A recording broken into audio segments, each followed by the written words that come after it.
reminds me a little bit of a ziggurat that you will see in ancient Mesopotamia, that you will see in modern Iraq.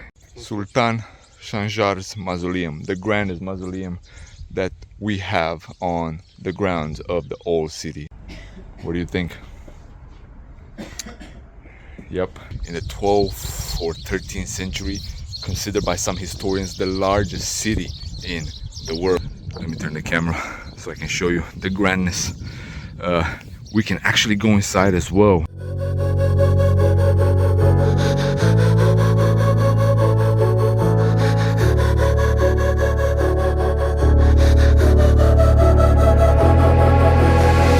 Head down the highway side, cold wind but it feels right.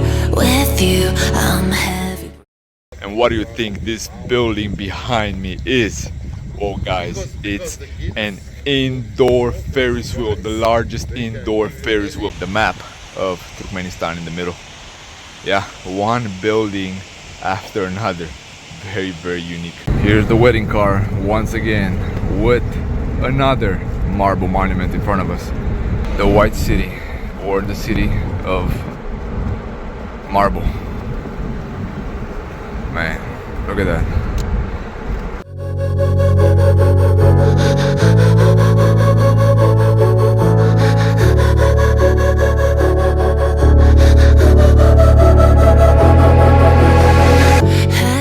And the building right here on the right side, the pointy one, is the train station of Ashgabat. And from here we're gonna take the train heading towards Mary. A long, long, long journey.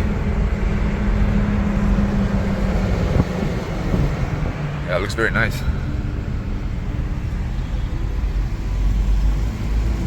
And we have made it to the train. Let me show you guys a little bit how the compartment looks like. The boys are ready. Oh, 4 beds. Oh, look at the blankets. Am mai găsit încă 2 în compartiment. Am plătit singur clasa 1, sunt revoltat. Tu ai cumpărat 3 paturi. 3 paturi și ai primit 1. 4 paturi, dar am închiriat numai 1. But yeah, this is the train. A long journey. So let's see how much fun we can have on the train. And how do things look like currently? Well, just chatting, eating, relaxing. That's pretty much how things will be. We could not find a restaurant. We were told that there's gonna be some type of restaurant with beverages, but there's nothing actually. The toilets are closed, so yeah, this is, let me show you outside the window a little bit of the landscape surrounding Ashgabat, but just flatness at the moment. And how does the landscape of Turkmenistan look like 100 kilometers outside of Ashgabat? Some farms here and there, some pines, some tree farms, but that's pretty much it.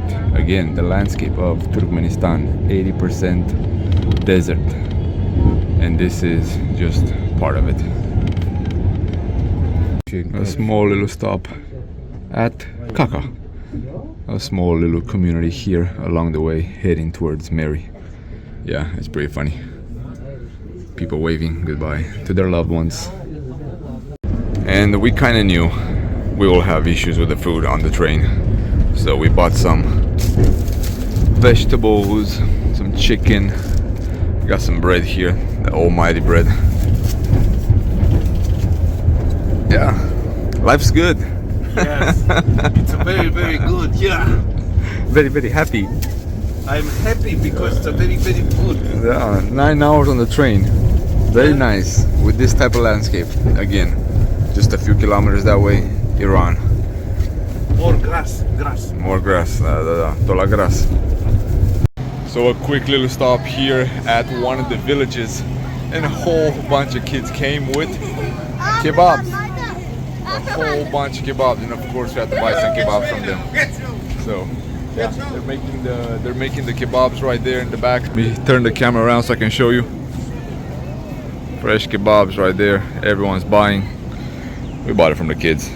10 manat for 1 kebab. So they gave us some onions, Has some pastry right there. But yeah, not sure exactly how long the train will last here, will stay here, but we've seen a whole bunch of people getting off and going towards the local shops here, the local kebabery, if you can call it that way, and we decided to come and participate as well. In the city of Meri, near the ancient city of Merv, which will be our main attraction for today. But unfortunately, it's raining outside. It's been raining all night long. Actually held right probably 30 minutes after we arrived on one of the longest train rides that I have ever been on. 9 hours, Ashgabat to Meri. But yeah, I'm gonna go and have some breakfast and we'll see what we can do today. We have to go back to Ashgabat by car later on and visit some cities along the way that were part of the ancient Silk Road, and of course the ancient city of Merv, which is around 30 kilometers or so from here. But yeah, let's hope the weather improves a little bit. And the I Love Meri sign here at the Margush Hotel where we're staying. The rain has finally stopped, so we're rushing so we can go to Merv. Hopefully it will stay this way. Probably gonna go at the mosque when we come back, and a few more other activities. So yeah, let's head over. Breathing feels like I'm lucid dreaming. I'm not usually the type to rush into the night. And guys, we have made it to the ancient city of Merv. This is the governor's palace, the citadel, the fortress, whatever you want to call it. What's so important about this city though? This has been in the 12th or 13th century considered by some historians the largest city in the world. Let me turn the camera so I can show you the grandness. We can actually go inside as well, and for the first time in, you know, let's call it modern history, the citadel has been open for tourists. They're doing excavations inside. But yeah, this at one point had around 500,000 people, and it was the capital of multiple empires throughout the years. But now, as you can tell, you know, we have a fortress, we have a mausoleum somewhere there. Of course, the city was way grander. It has city walls and so on. Right there, that is one of the mausoleums, because there are multiple, which we're gonna visit. And super glad that the rain has stopped. There's another part right there of the city. So yeah, it was at one point, it was even called Alexandria. Yes, the city dates way back, even when Alexander conquered these lands. Some people say, you know, Alexander was here, that's why they renamed it after him, after his visit. Some historians say, well, actually he did not come in this city specifically, but again, it's just history. But yeah, let's take some photos and I'll show you guys more highlights here. Let's go a little bit inside the citadel. Yeah, this is around 1500 years old. And this is the inside of the citadel. As you can see, it was reinforced in order to sustain the walls. Lots of excavation taking place right now. This was actually closed completely for the public until 2 months ago. Reminds me a little bit of a ziggurat that you will see in ancient Mesopotamia, that you will see in modern Iraq at Ur or Uruk. Of course, Ur is the one that has been beautifully reconstructed, and which we have visited. If you have not seen the Iraqi series, definitely head over, because it's a cradle of civilization, and you'll see a whole bunch of things that you have learned most likely in first grade, second grade, third grade, and so on. So that is one of the attraction points, and that is one of the things that I enjoy the most about coming to these places, is you learn about them. When you were a little kid and you were scrambling through the history books, geography books, you can actually, you know, step on those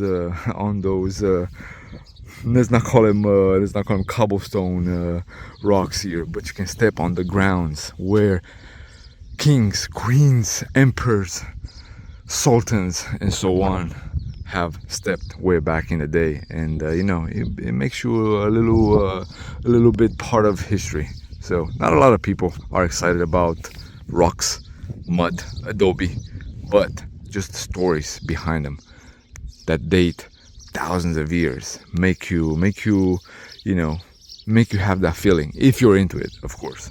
Yeah, the city is so grand, or used to be so grand, that you have to take a car in order to actually visit most of the places of historical importance that are left nowadays. I can't be speeding. I'm taking it slow, but I just want more. I'm taking it slow. Just go with. And also part of the complex, we have two mausoleums of let's call them two friends of Muhammad that came and taught Islam to these lands, and in order to commemorate that, they have built them two tombs. Again, the city is humongous. You can see all the way there the city walls. Here we have a cemetery of multiple ethnicities. Can't see them right now. They have some mausoleums as well, not as grand as the big one that we're gonna see, or these two, but multiple ethnicities: Azeri, Persian, Turkmen, Kazakh. They have little mausoleums here, like right there. That's one. We can see the citadel all the way in the back. But yeah, lots and lots of history here, guys. I'm taking it slow, but I just want more. I'm taking it. Here's a better view where we can capture a little bit of the color of the interior of the mausoleum. We actually left because there's some people praying right now. But yeah, these again, let's call them apostles of Muhammad that came all the way here in the 7th century in order to spread Islam to these lands as well. Going a little bit to the mausoleums of the cemetery, just to see exactly how they're decorated, what type of writing, you know, what type of designs they have. Like this one has a teapot right there. Again, multiple ethnicities are using these grounds as their resting place. Azeri, Turkmen, Kazakh, Uzbek most likely. So the length of the walls, you can kind of tell how big this place used to be. Let me take a picture right here. It looks pretty good. Yeah, at times you see just a few ruins, you see a few bricks, but the more you go around, the more you actually see multiple parts of a city. You can tell about its vastness, how grand it used to be. Just go with the flow. I'm taking it slow. Sultan Shanjar's mausoleum, the grandest mausoleum that we have on the grounds of the old city of Merv. And again, no one here. We can actually go inside of this mausoleum. Some beautiful flowers here, but again, a lot of mud everywhere. It rained all night long, all night long. Finally stopped while we were having breakfast. Let me see if I can. Whoa.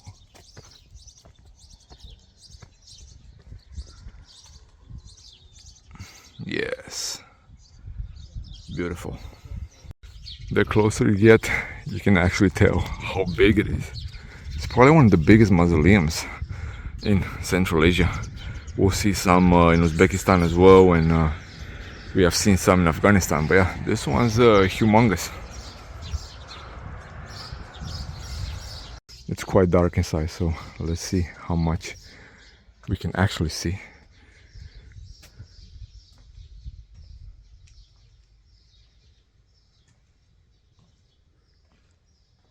The tomb Right here in the middle, there's a big echo.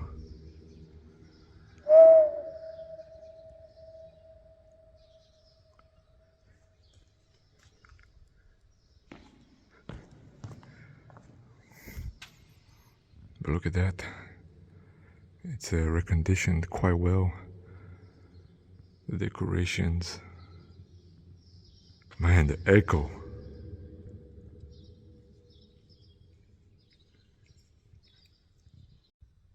And the beautiful geometrical shapes of the windows here. But the echo. Echo! Yeah, this is incredible. I don't think I've been in a chamber with an echo like at the mausoleum here in Merv. Welcome to Turkmenistan. Yeah, very, very fascinating. The details of the interior and also the echo, it's marvelous. Probably, like I said, the best echo out of any interior monument that I've been to. And finally, some local tourists came. We have not seen, like I said, at the airport and 2-3 people in Ashgabat, in the capital, at the monuments. And besides that, barely anyone. Yeah, I've seen 6 or 7 this morning for breakfast at the hotel. Most likely they use the same hotels, all the tour operators here. And that is the spot where you're gonna meet and gonna chat, either in the evening or early in the morning. Yeah, Turkmenistan right now is still I would say on anyone's priority list. You have to wait 2, 3, sometimes 4 weeks for the invitation letter, or to actually get the visa if you apply for yourself. But like I said, the easiest way to get a Turkmen visa is to have a tour operator inside the country, you know, resolve a few things, and you'll get the invitation letter, which you're going to present at the boarding gate when you at the boarding gate, or at the border if you cross terrestrial, and then you'll get the visa once you arrive on Turkmen land. But again, if you want to hear more details about Turkmenistan, about some of the living conditions, life in general, go and see the previous episode, because you'll have quite a few information there, and I'll provide more along the way. Back in the city of Mary, and just near our hotel, we have a superb mosque right here with a beautiful golden dome. So before heading out to Ashgabat, which a brand new highway has been built between Mary and Ashgabat, and in 2.5 max 3 hours you'll be there. So yeah, that's the route we're gonna take today. We're not gonna take the long trains, we're not gonna take the old road, we're gonna go fast and furious back to Ashgabat. And the better view of the mosque, they have multiple monuments here as well. We're gonna go and visit them, and they have a church all the way from the 19th century, which we're gonna visit. We discussed with our driver a few things, and you know, he mentioned, hey, do you want to pop in at a church as well to take some photos, just to see how a most likely Russian Orthodox church looks like here in Turkmenistan. And we might go and buy some hats. I'll you know, something I wanted to take with me at the gates of hell, which, if you're familiar with the gas crater that has been formed here in the 70s, it's gonna be on our schedule in the following episode. So yeah, it's a little cool little souvenir that you can take from Turkmenistan as well, the Turkmen hat, which you'll see them here in a little bit. Just like in Ashgabat, the roundabouts, they're fully decorated with statues, with monuments, and in this case, golden statues of most likely national heroes. And this is the first president of Turkmenistan after the collapse of the Soviet Union. We can still see his photo, his picture all throughout the cities, especially in Ashgabat. But yeah, right now we're just walking, viewing some of the monuments, some of the other stuff that they have here alongside the mosque. Really not sure exactly what all these buildings are. Some of them are universities, some of them are governmental buildings, some of them are actually hotels, even though they look like something with grand importance. Yeah, again, this reminds me as well of Astana in Kazakhstan. The buildings, the architecture, just the way everything is gold, silver, white, with a whole bunch of marble. And also in the city of Mary here we have a Russian church from the 19th century, like I mentioned. So yeah, let's go and see how it is on the inside. We've seen Russian churches, Orthodox churches, when we went to Kazakhstan and Kyrgyzstan, but yeah, let's see here how one looks like.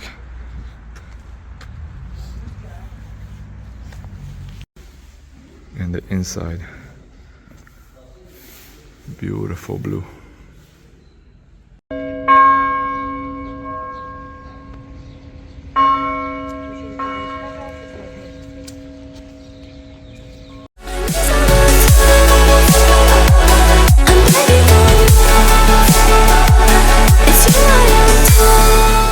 And what we have just here randomly on the streets of Meri, right near the church, that's where the church is, the Russian church. We have a MiG-21 here, a plane just in front of a building. Not sure if this was an industrial part of the city, kind of looks like it, maybe for parts of an airplane or something like that. But yeah, pretty interesting. You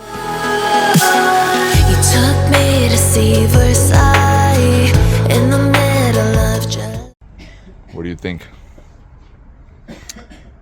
Yep, $25 or so. But for, you know, the experience, for the atmosphere, creating a different atmosphere, yeah, it's definitely worth it. Might use it in Uzbekistan, might use it in Tajikistan as well, especially since I don't have a hat going up in the mountains. This might come in handy. A whole bunch, all out of sheep wool. So yeah, it's decent quality. You can tell. And a few of the things that we've seen here at the supermarket.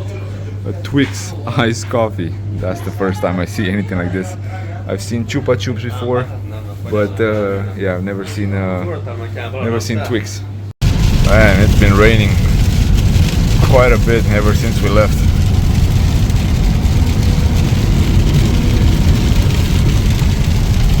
In Ashgabat it's raining as well.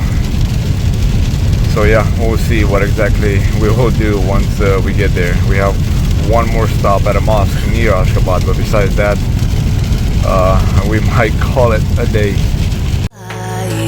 I'll fall into the deep end, giving into my feelings, afraid to go on this ride. We finally made it to Ashgabat once again, and we have switched the cars here in the perimeter, right outside the perimeter of Ashgabat, because people are not allowed to you know, go in Ashgabat.